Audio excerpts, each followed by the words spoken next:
Bonjour à toutes et à tous, c'est Ahmed, j'espère que vous allez bien, j'espère que vous avez apprécié la vidéo d'hier. Hier, la journée de solidarité pour nos aînés. On va parler Bitcoin dans cette vidéo, on va parler aussi de quelques news très intéressantes. Le pêcheur, membre du Discord, qui nous a proposé un très bon article de Journal du Coin vis-à-vis des crédits aux États-Unis. Et je vais être tout à fait honnête avec vous, c'est pas brillant, c'est un indicateur que je regarde avec la plus grande attention.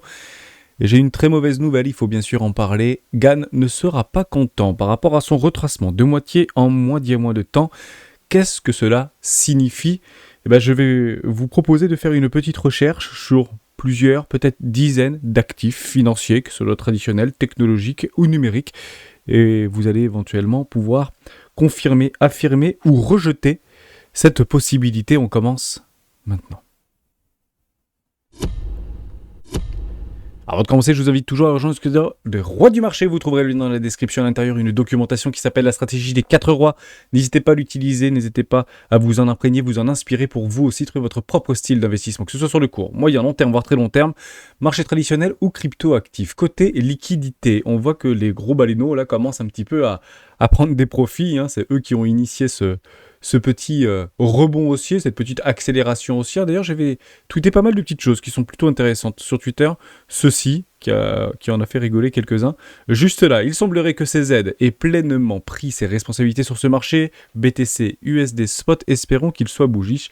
Et effectivement, on a bien l'impression que c'est clairement Binance qui est en train de j'ai pas envie d'utiliser le terme manipuler ce marché, donc ça peut être Binance, ça peut être des VC, ça peut être des whales de Binance, etc. Mais on voit bien qu'il y a une forme de corrélation assez singulière en fonction du prix du Bitcoin vis-à-vis de BTC, BUSD uniquement sur Binance, et vous voyez pas exactement les mêmes choses. Gemini aussi a un petit peu poussé par rapport à cette hausse ici, donc c'est quand même assez étonnant puisque se sont rencontrés il y a quelques jours.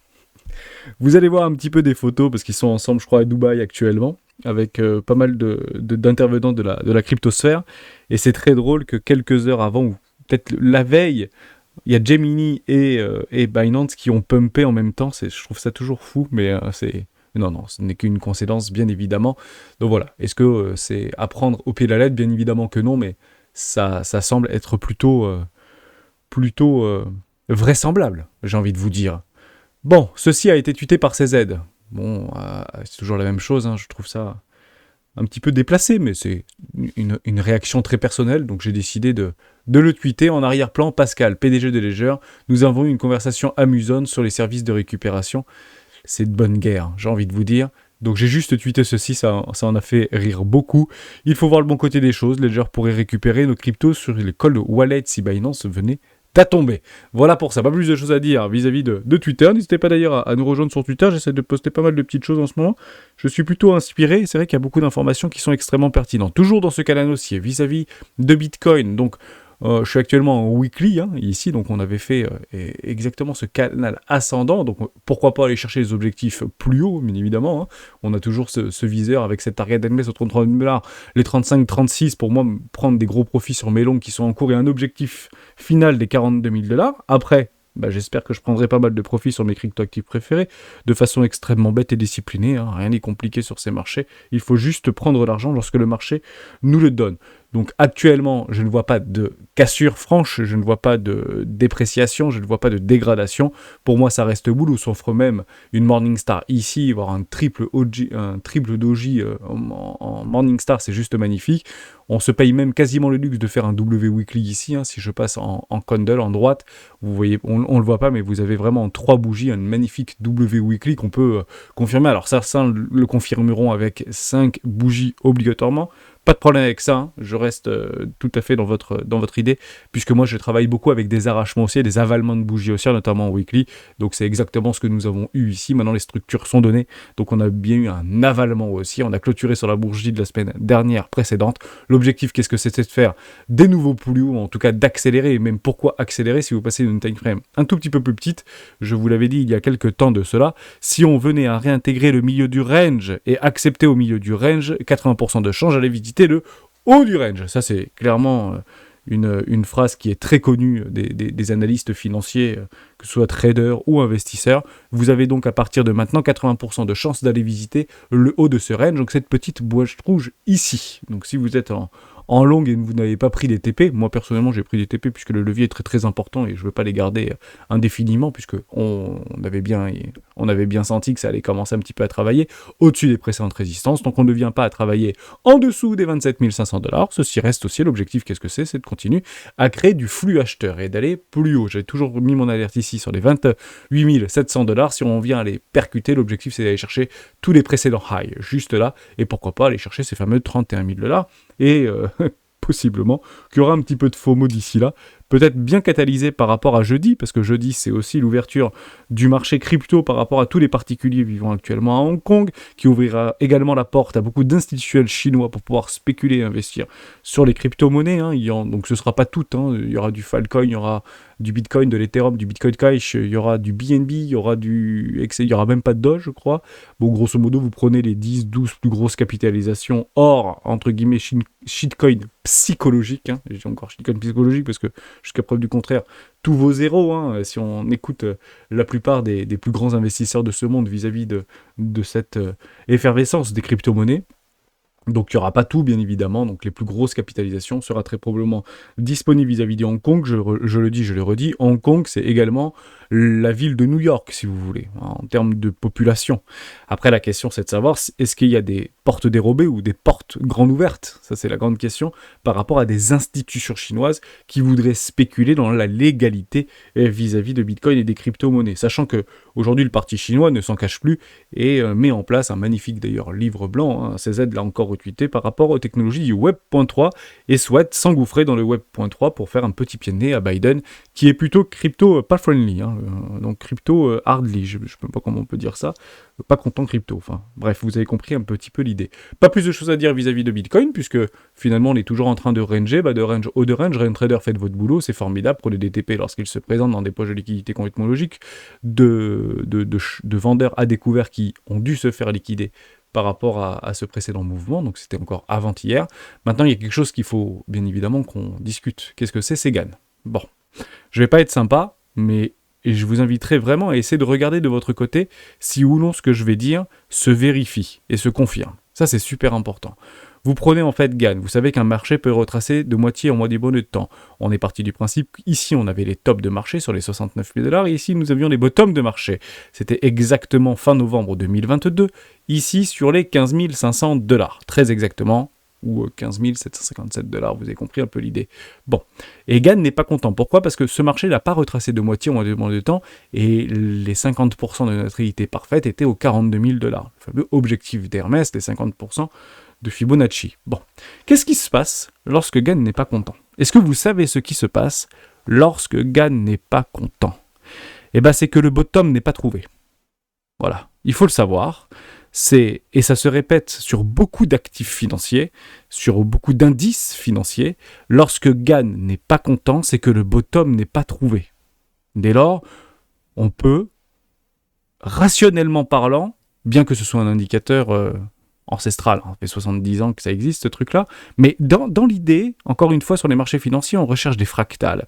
Et il semblerait que cette fractale semble se répéter. Si on ne vient pas à chercher les 50% de gain de moitié en moitié moins de temps, c'est que le bottom n'est pas trouvé. Ni plus ni moins. Les objectifs d'opportunité d'une vie sur Bitcoin seraient entre les 12 000$ et les 10 000$ grosso modo, et notamment dans une magnifique première classe. Voilà l'opportunité, et elle est toujours ici. Bon. Qu'est-ce qu'on fait en fonction de ça? Est-ce qu'on continue à jouer la hausse? Est-ce qu'on va chercher les longues fois tout ce que vous voulez? Tant que la dynamique de fond n'est pas remise en cause, à ce moment-là, rien n'indique qu'on va faire un nouveau plus bas. Les invalidations de beaucoup de plans boules seront sous les 20 000$. Je vous le dis franchement, nous n'avons rien à faire sous les 20 000$ si ce marché est haussier. Et qui plus est, nous n'avons rien à faire sur les 20 000$ si ce marché est haussier et s'il n'y a pas de news catalysante extrêmement forte.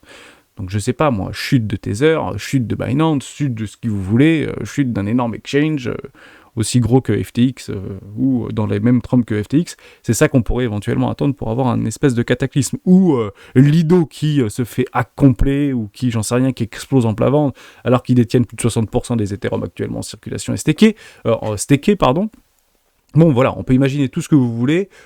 C'est quelque chose bien évidemment qu'on ne connaît pas, mais est-ce que GAN connaît quelque chose que nous ne savons pas?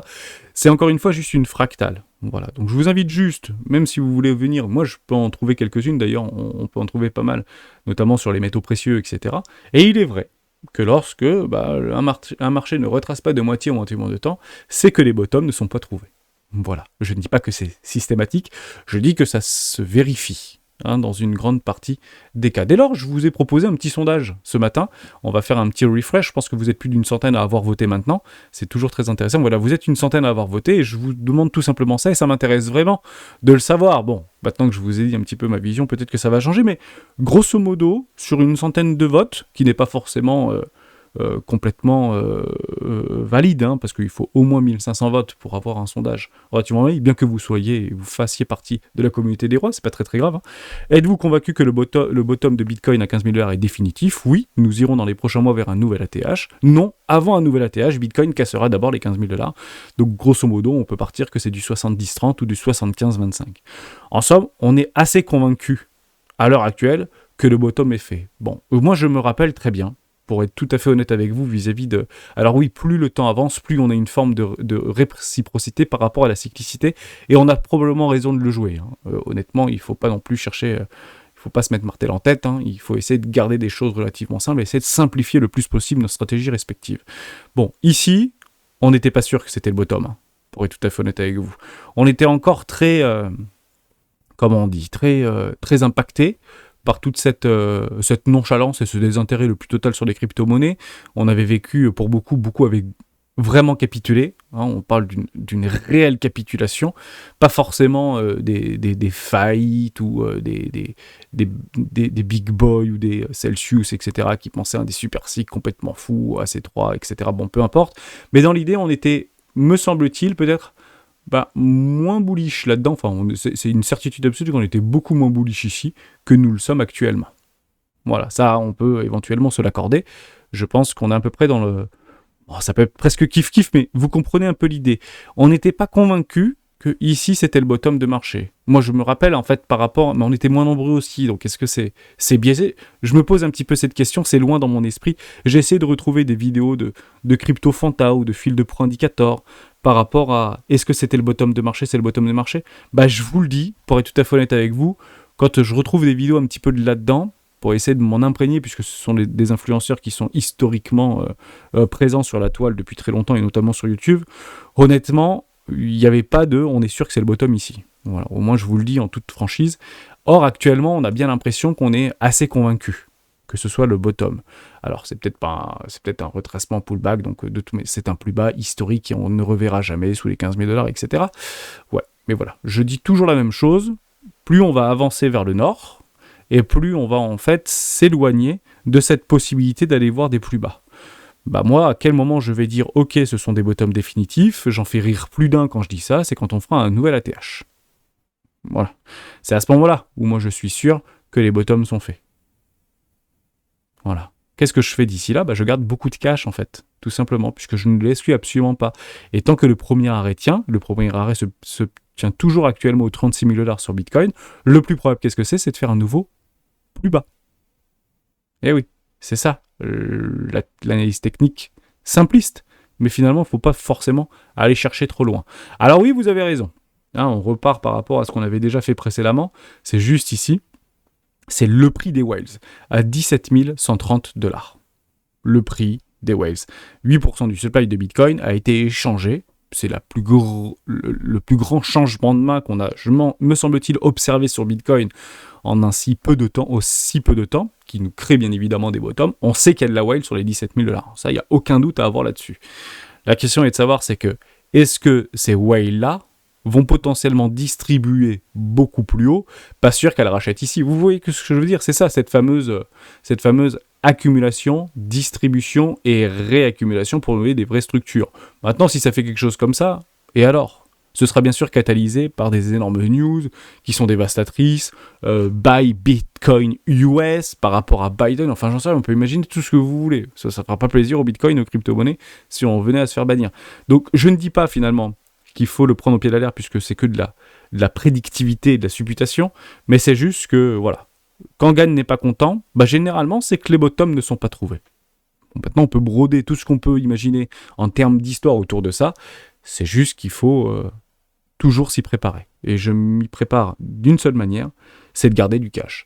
Maintenant, au niveau des taux, on était parti du principe qu'on était arrivé sur notre terminal rate. Bon, c'est pas l'avis des opérateurs de marché, puisqu'on est repassé à 60% du 5,25, 5,50, 52 et 45% pour un terminal rate avec une augmentation de plus 0,25 points par rapport au mois prochain, donc le 14,06.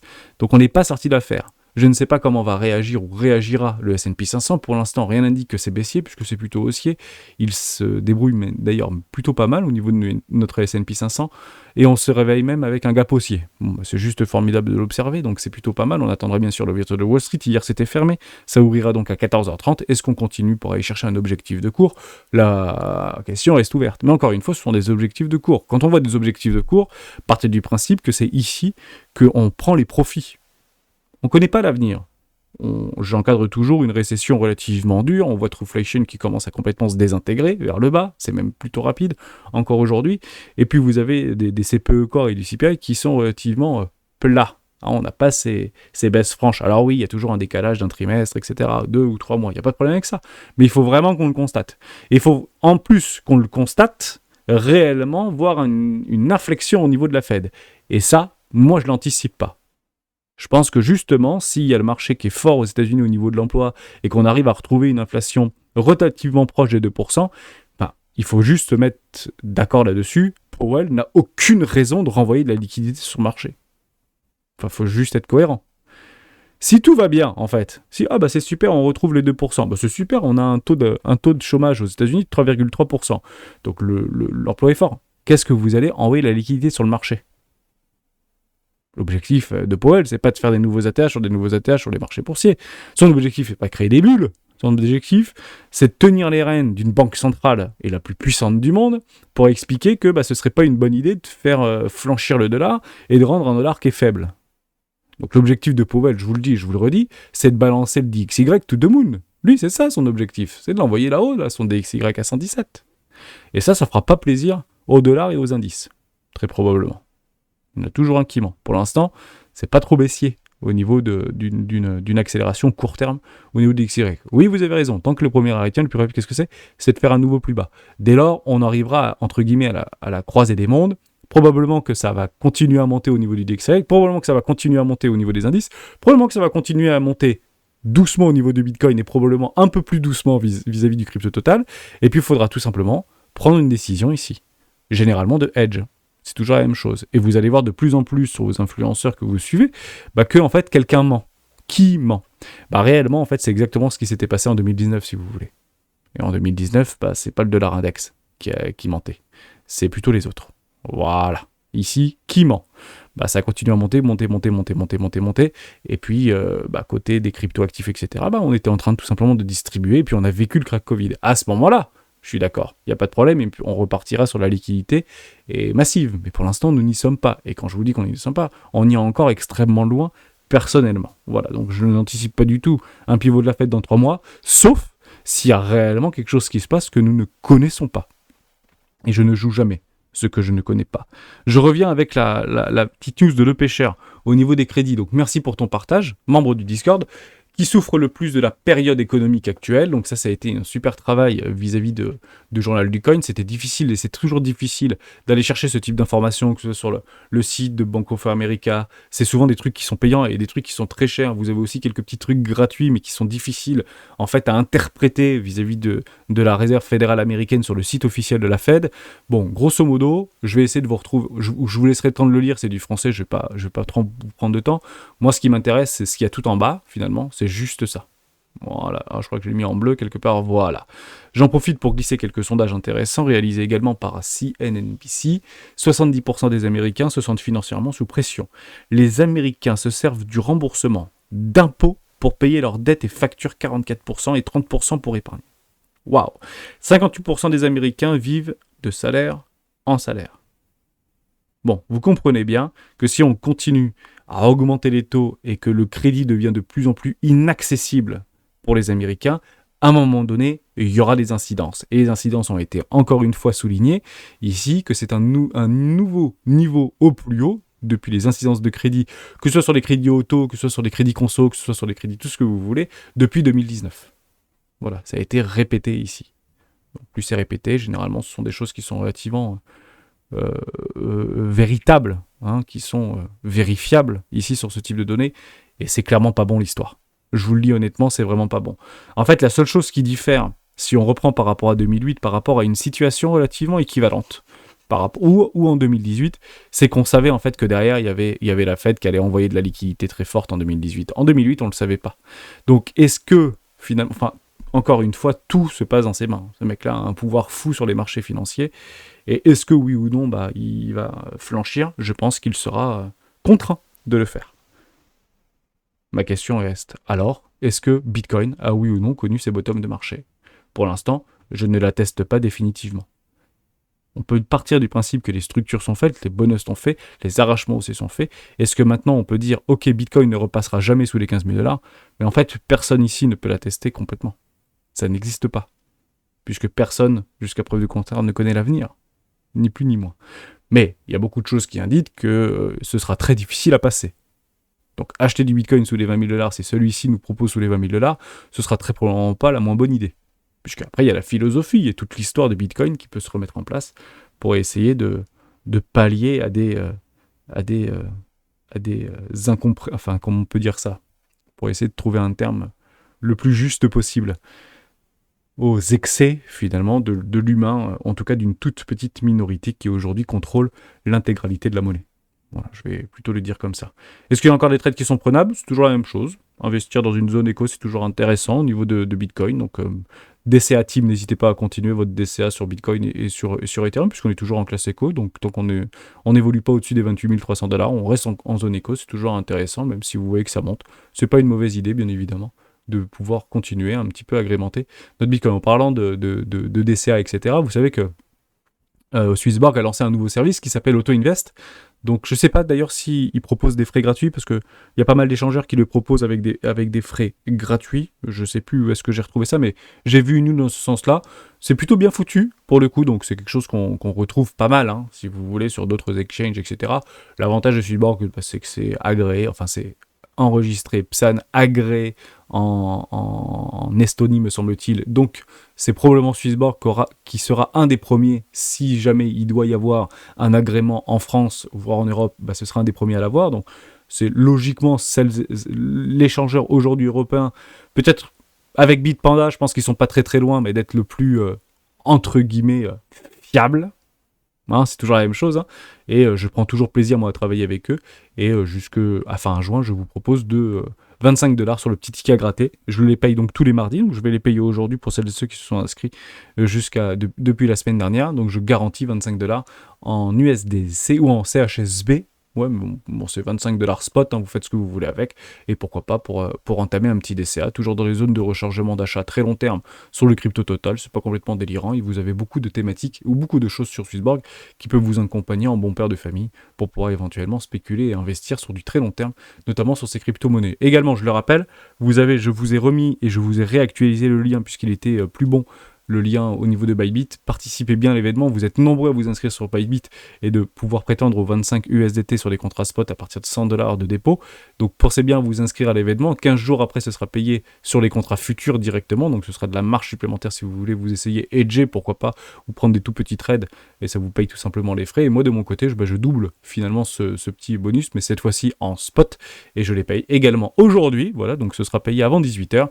Et pensez juste bien à remplir le petit Google Doc, tout simplement. Donc votre UID, votre adresse mail si vous voulez pas payer les frais, et sinon juste un wallet si vous voulez payer les frais. Comme ça, je ne connais pas votre adresse mail, parce que là, pour le coup, je connaîtrai votre adresse mail puisque c'est mon petit fichier. Voilà, j'ai pas plus de choses à dire par rapport à tout ça. Juste, je finis sur un truc qui est extrêmement intéressant. Combien de temps ça fait qu'on parle? Allez, on va faire ça en moins de 27 minutes, puisque au moins on essaie de le raccourcir un peu. Je suis tombé là-dessus, ça a fait... si vous êtes gamer, pour le coup, vous avez dû le voir passer quelque part. Moi, j'aime toujours bien, puisque j'ai un grand frère qui est geek de chez Geek, hein. Vous pouvez mettre plusieurs S derrière. Et bon, c'est des choses qui moi m'intéressent. Lui il s'en fiche complètement, mais moi c'est plutôt ce qui m'intéresse. Joue Witcher, Cyberpunk 2077, Bitcoin racheté par PlayStation, Bitcoin bientôt racheté par PlayStation au niveau de CD Projekt. Bon, CD Projekt, c'est une entreprise, un studio de jeux vidéo polonais qui est très connu puisqu'ils sont à l'origine de The Witcher, ils sont à l'origine également de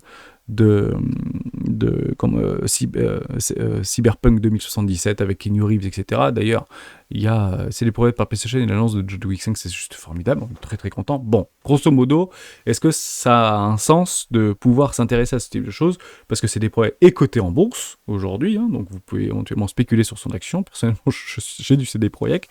Mais est-ce que éventuellement il faut peut-être aussi s'intéresser à Ubisoft? Parce que ce qui se passe en termes de rumeurs, finalement, en termes de rumeurs sur CD Projekt, peut aussi se passer sur Ubisoft. C'est Ubisoft serait même peut-être plus intéressant à acheter que CD Projekt, et je vais vous expliquer pourquoi.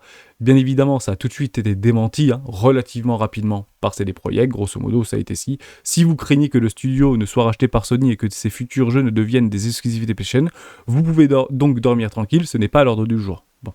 Regardez bien ça, parce que c'est toujours la même chose. Dans une phrase, on comprend, donc c'est un tweet qui a été traduit, il faut toujours comprendre ce qu'il y a entre les lignes. Ça, c'est super important. Est-ce que, en lisant cette phrase, vous pensez que PlayStation n'est pas en contact avec CD Projekt? Bon, pour moi, PlayStation est en contact avec CD Projekt, possiblement pour un rachat, etc. C'est ce qui a marqué. Puisque actuellement, ce qu'ils sont en train de dire, c'est pas qu'ils vont pas le racheter maintenant. Ce qu'ils sont en train de dire, c'est que, grosso modo, comment je lis la phrase, même si le studio venait à être racheté par Sony, alors les jeux qui seront proposés par CD Projekt ne seront pas des exclusivités PlayStation. Ça s'appelle un deal. Eh oui, parce qu'en fait, il répond à la rumeur par en fait une question légitime que des gamers peuvent se poser.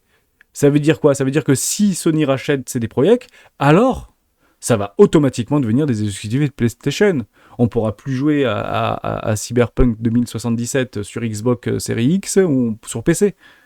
Bah non, ils viennent de le dire au niveau de CD Projekt, donc ce ne sera pas des exclusivités PlayStation. Mais ça ne veut absolument pas dire qu'ils ne sont pas en train de discuter pour les racheter.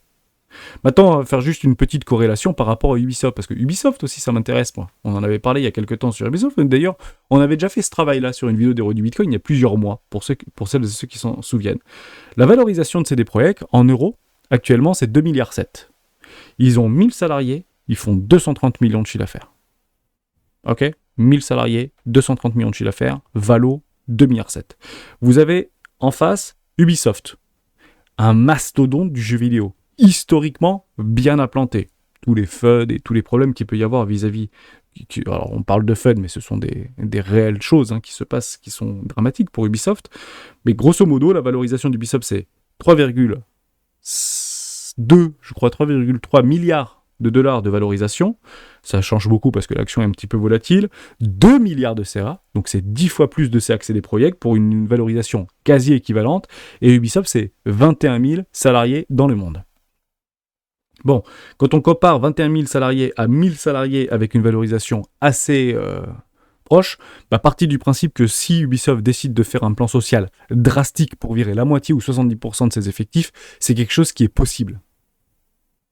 Et ça ne remettra pas forcément en doute la qualité des jeux vidéo qui, j'ai beaucoup de commentaires dans ce sens-là, sont un petit peu pourris par rapport aux mécanismes de jeu qui sont vieillots, etc. Je peux le comprendre. Je pense qu'ils peuvent encore s'améliorer, essayer de recruter des talents, mais ils ont la possibilité de dégraisser. Je vais être méchant en disant ça, mais partez du principe que c'est comme ça que font toutes les boîtes tech aujourd'hui. C'est si vous avez une action qui descend, pour assurer les actionnaires et les investisseurs, pour pouvoir relever de la dette, généralement, vous faites des plans sociaux. En France, ils sont plutôt volontaires. Aux États-Unis, ils sont plutôt secs. Je ne vais pas reprendre l'idée de Twitter. Mais voilà, à comparer les deux entités, oui, aujourd'hui, CD Projekt peut être très intéressant parce que, encore une fois, dans de bonnes zones de rechargement, etc., il n'y a aucun problème avec ça. J'y étais déjà d'ailleurs. Au niveau de, CD Projekt, zone éco-classe, pas de problème. Moi, j'avais pris 70 $. J'attendais un pending d'exécution ici sur les 62 $, pour aller chercher des impôts de liquidité. Bon, près d'un 8,10, finalement, je ne l'ai pas eu. La rumeur a été telle que finalement, ça n'a pas fait grand-chose, tout simplement. Et vous avez du Ubisoft qui m'intéresse aussi énormément. Ubi, il n'y a aucun problème avec ça. Donc, j'attends juste patiemment que le marché vienne à moi. Soit j'achèterai plus cher, soit j'achèterai moins cher. Actuellement, il ne se passe strictement rien. Les avalements haussiers ici seront très importants. Je pense que si on venait à s'échouer au-dessus des 28 $, pour moi, ça va être pas mal. Voilà, je préfère acheter plus cher ou acheter moins cher et attendre que le marché vienne à moi. Mais c'est juste pour vous donner en fait une espèce de corrélation entre différents studios qui proposent pas du tout la même chose, mais c'est exactement la même chose et la même mécanique que vous devez avoir avec des entreprises que vous choisissez. Finalement, ce que je suis en train de vous dire ici, c'est plutôt que de choisir entre CD Projekt et Ubisoft, pourquoi pas prendre les deux? C'est toujours la même chose, l'objectif c'est ça, finalement. S'ils doivent aller, ils iront à l'unisson, j'ai envie de vous dire, mais on peut pas... Alors, bien évidemment, il faut que vous aimiez les jeux qui sont proposés par Ubisoft, ou si vous détestez les jeux d'Ubisoft, il faut pas investir en Ubisoft, c'est toujours la même chose. Hein. Mais dans l'idée, moi je préfère vraiment diversifier ce portefeuille-là par rapport à différents studios de jeux vidéo, et sans exclure non plus la possibilité d'un rachat quasi majoritaire, hein, voire majoritaire, de PlayStation vis-à-vis d'Ubisoft ou de Microsoft. Hein. Je pense pas que Fincher, je sais plus comment il s'appelle, le PDG de Xbox. Fincher, Fisher, ouais, je sais plus. Bref, je dois dire une bêtise, mais il en rachète des studios. Il faut pas du tout être... et c'est souvent bon, entre guillemets, en tout cas, ça permet de créer beaucoup de FOMO sur les marchés et potentiellement aller chercher des TP 110% notamment. Donc attendez bien des structures. Vous avez quand même un petit arrache-peau aussi ici en weekly, il était plutôt joli. Hein, c'est sympa les accélérations là. Bam, boum. Bon, formidable. Après, les V-bottoms sont menés à être rejoués, bien évidemment. Merci à toutes et à tous d'avoir suivi cette vidéo jusqu'au bout. J'ai pas plus de choses à dire. Pas de choses qui se passeront de toute manière cette semaine ou voire la semaine prochaine par rapport au marché, à part la création de l'emploi, un discours de Lagarde demain et l'IPC au niveau européen. Mais il n'y a rien du tout qui se passera de façon réellement importante au niveau des États-Unis, hormis tout ce qui est indicateur ou hard indicateur dur par rapport à l'économie américaine. Honnêtement, j'espère que ce sera des bons indicateurs, puisque sinon, on s'approche de plus en plus du précipice au niveau d'une potentielle récession à venir sur cette fameuse année du réel,